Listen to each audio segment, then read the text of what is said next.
کہ جو علم نہیں رکھتے وہ اہل علم سے پوچھ کر اپنی زندگی کو سنوارے. تو گویا کہ ایک بالائی طبقہ فکر کے اندر اور ایک اس کے مقابلے میں پست طبقہ, اسی پر پورا نظام دنیا چلتا ہے. فالوئنگز تو نظر آ رہی جی بالکل. اب یہ تو اس کا یہ بیلنس نقطہ نظر تھا, لیکن یہ کہاں پر خرابی کی طرف چلا جاتا ہے اور کہاں پر جو ہے کہ وہ خیر کی طرف آ جاتا ہے. تو سب سے پہلے دیکھیے کہ آپ نے جو ارشاد فرمایا کہ امیر کی اطاعت, آپ نے یہاں سے شروع کیا.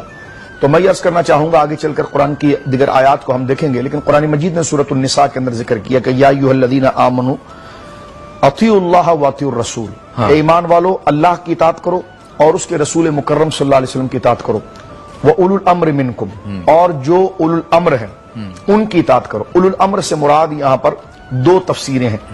ایک تفسیر اس سے بادشاہ وقت ہے جو خود قرآن و سنت کو جانتا ہو, ایسا نہ ہو کہ بیٹھ کر اپنے قائد کے لیے قل اللہ پڑھے اور بھول جائے اور پھر علماء پر تنقیدیں کرتا رہے اور پورا پروگرام کرتا رہے کہ ان مولویوں نے کیا کیا کیا نہیں کیا. تو میں نے کہا آپ کو تو قل اللہ بھی یاد نہیں, کوئی مولوی ٹھیکیدار نہیں ہے, لیکن آپ کم سے کم قل اللہ تو یاد رکھتے جو آپ اپنے آپ کو مسلمان, جو آپ اپنے آپ کو مسلمان کہہ رہے. میں بہت اچھا, بالکل آپ ہم سے اچھے مسلمان ہیں, ہم نے کب کہا ہے, لیکن یہ کہ جس چیز پر آپ تنقید کرنے جا رہے ہیں اس پر آپ کو بھی تو کچھ چاہیے. خیر یہ ضمن ایک میں نے بات کر دی, اللہ رب العالمین ہمارے حال پر رحم کرے. فرمایا کہ ایمان والو اللہ کی اطاعت کرو اور اس کے رسول کی اطاعت کرو, اور جو تمہارے اولو الامر ہیں یعنی جن کے حکم کے تم تابع ہو.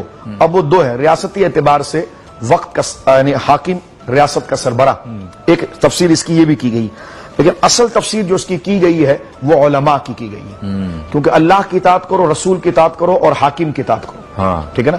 اب وہ اولو الامر سے مراد علماء اس لیے کہ وہ اللہ رسول کے پیغام کو آگے بڑھاتے ہیں, پہنچاتے ہیں. لیکن یہاں پر دیکھیں اللہ رب العالمین جل وعلا نے اب یہاں پر تقلید مذموم اور محمود کو بیان کر دیا گیا ہے, اور یہ بتا دیا گیا ہے کہ جناب کس طریقے سے آپ کسی کے پیچھے چلیں گے تو وہ چیز کب تعریف والی ہوگی اور کب وہ مذمت اور برائی والی ہوگی. فرمایا کہ دیکھو اللہ کی اطاعت کرو اور اس کے رسول کی اطاعت کرو, اور جو تم پر اولو الامر ہیں, علماء ہوں یا ریاست کے ایسے بڑے ہوں, چلیں اس عمومی تفسیر کو لے لیتے ہیں, وہ اگر تمہارے لیے کوئی فیصلہ کرے تو تم اس کی اطاعت کرو. لیکن آپ یہاں پر دیکھیے اللہ رب العالمین نے تین ذات کی اتباع کا حکم دیا, اللہ کی اطاعت, رسول اللہ صلی اللہ علیہ وسلم کی اطاعت اور اولو الامر کی اطاعت. اولو الامر سے میں نے آپ سے کہا کہ ایک تفسیر اگر اس کی لے لی جائے ریاست کے سربراہ کی لے لی جائے, جبکہ وہ بھی قرآن و سنت کو جانتا ہو, اور اس کی جامع تفسیر مجتہدین اور علماء ہیں. صحیح, ٹھیک ہے. یہ اب لیکن آپ اس میں دیکھیے, میں دوبارہ پڑھتا ہوں, یا ایھا الذین آمنوا اطیعوا اللہ واطیعوا الرسول واولو الامر منکم. تو یہاں پر دیکھیں ذات تین بیان ہوئی ہے, اطاعت کا لفظ دو دفعہ آیا ہے, مخاطب تین ہے, یعنی بیان جن کا ہو رہا وہ تین ہے, اللہ رب العالمین, رسول کریم صلی اللہ علیہ وسلم اور اولو الامر. لیکن اطاعت کا لفظ کتنا ہے؟ دو. اطیعوا اللہ واطیعوا الرسول, اللہ کے ساتھ اطاعت کا لفظ آیا ہے اور رسول کے ساتھ ہے. اس کا مطلب یہ کہ مستقل اطاعت جن کی جو آنکھ بند کر کے چلنا ہے وہ اللہ کے فرامین ہے اور رسول کریم صلی اللہ علیہ وسلم کے ارشاد ہے. اولو الامر کے ساتھ اللہ رب العالمین نے اطاعت کو ذکر نہیں کیا, یعنی اس کو اس کے تابع رکھا ہے, اور آگے فرمایا کہ اگر اولو الامر سے بات چیت کرنے میں اور کسی مسئلے میں تمہارا تنازع ہو جائے فردوہ الی اللہ ورسول, تو پھر تم نے اللہ اس کے رسول کی طرف لوٹ کر آنا ہے. تو اس کا مطلب یہ پتا چلا کہ اصل جو اتھارٹی ہے جن کے پیچھے ہم آنکھ بند کر کے اس چیز کو مانیں گے اور وہ اتباع کامل کریں گے, اطاعت کامل کریں گے, کہ اطاعت تو یہ کہ حکم کو جو حکم دیا گیا ہے, آرڈر دیا گیا ہے, اس کو بس اسی طریقے سے مانا جائے اور اس میں اپنی عقل کو نہ دوڑایا جائے. اور اتباع یہ ہے کہ جیسی ان کی باڈی لینگویج ہے اس طرح کی ادا اور فزیکل چیزوں کو اپنایا جائے, اس کو کہتے اتباع. تو فرمایا کہ اللہ کی اطاعت کرو اور اس کے رسول کی اطاعت کرو صلی اللہ علیہ وسلم, اللہ کے فرامین کی اطاعت کرو اور رسول کریم صلی اللہ علیہ وسلم کے فرامین اور ان کی عملی زندگی کی اطاعت کرو, اور اس کے بعد جو اس کو آگے ڈیلیور کرنے والے علماء ہیں یا مجتہدین ہیں ان کی اطاعت کرو. لیکن مجتہدین کے قول میں بھی اگر ایسی چیز آ جائے جو تنازع کھڑا کر دے, اختلاف کھڑا کر دے, تو تم لوٹ کر پھر اللہ اس کے رسول کے قول کی طرف جاؤ.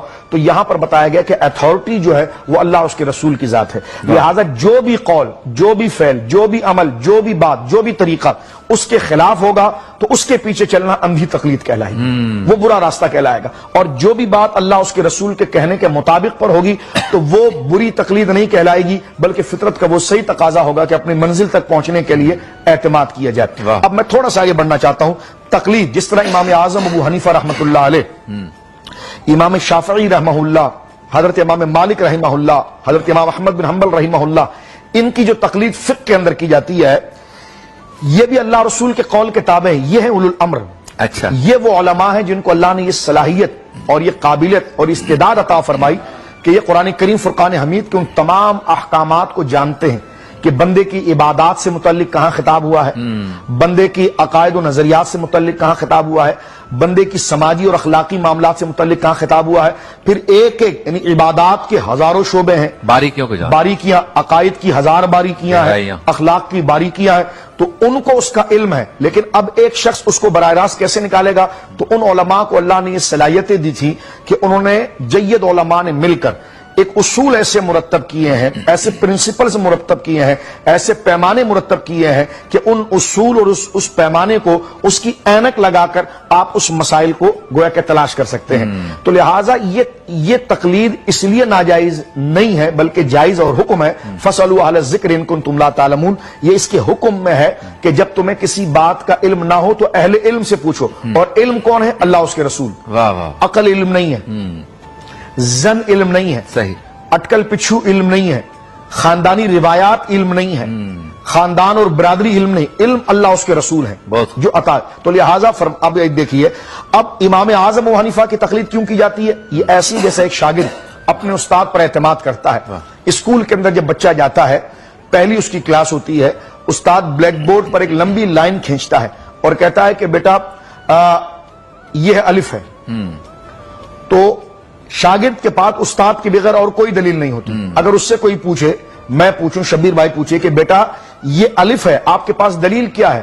وہ کہے گا میرا استاد کا اعتماد ہی میری دلیل ہے، واہ واہ، کیونکہ میرے استاد پر اعتماد کر کے میں نے اس علم کو سمجھا ہے۔ لہٰذا تقلید شرعی جس کو مسلمان کرتے ہیں، اور اس وقت اگر آپ دیکھیں تو پوری دنیا کے اندر 80% نہیں 90% سے زیادہ مسلمانوں کا اگر آپ گراف دیکھیں گے، وہ یا تو امام شافعی کے فقہ کو دیکھتے ہیں، یا امام احمد کے فقہ کو دیکھتے ہیں، یا امام اعظم یا امام مالک کے فقہ کو دیکھتے ہیں۔ اگر آپ پاکستان دیکھیں، بنگلہ دیش دیکھیں، انڈونیشیا دیکھیں، ترکی دیکھیں، افغانستان دیکھیں، یہ پورا خطہ امام اعظم ابو حنیفہ رحمہ اللہ کو اپنا استاد مان کر ان کے بتائے ہوئے طریقے پر اعتماد کر کے قرآن و سنت سے مسائل اخذ کرتا ہے۔ عرب کنٹری میں اگر آپ آ جائیں تو وہاں پر مالکی اور حنبلی گویا کہ زیادہ، افریقہ میں اگر آ جائے تو پورے مالکی زیادہ تعداد میں موجود ہے۔